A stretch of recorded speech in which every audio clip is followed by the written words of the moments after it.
Europe জুড়ে record ভাঙা তীব্র তাপপ্রবাহে বিপর্যস্ত হয়ে পড়েছে জনজীবন। তীব্র তাপপ্রবাহে পড়ছে একের পর এক দেশ। সবচেয়ে ভয়াবহ পরিস্থিতি ফ্রান্সে। দেশটির জনস্বাস্থ্য সংস্থা জানিয়েছে, গত 24 জুন থেকে এ পর্যন্ত স্বাভাবিকের চেয়ে অতিরিক্ত প্রায় 1000 মানুষের মৃত্যু হয়েছে, যার 85%-ই বয়স 65 বছরের উপরে।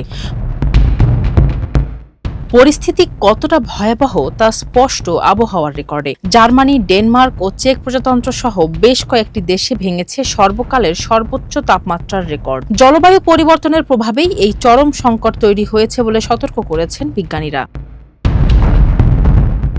জার্মানির মায়েকার্ন ড্রেভিটস এলাকায় তাপমাত্রা পৌঁছেছে রেকর্ড 41.5 ডিগ্রি সেলসিয়াসে। অন্যদিকে 1874 সালের পর ডেনমার্কে এবারই সর্বোচ্চ 37 ডিগ্রি সেলসিয়াস তাপমাত্রা রেকর্ড করা হয়েছে।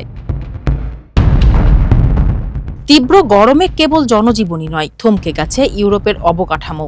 হাঙ্গেরি ও সুইজারল্যান্ডে পারমাণবিক বিদ্যুৎ কেন্দ্রের উৎপাদন কমিয়ে দেওয়া হয়েছে। ইতালির পো নদীর পানি শুকিয়ে যাওয়ায় ঝুঁকিতে কৃষি, আর রেল লাইন ক্ষতিগ্রস্ত হওয়ায় আশঙ্কায় জার্মানিতে বাতিল করা হয়েছে দূরপাল্লার ট্রেন।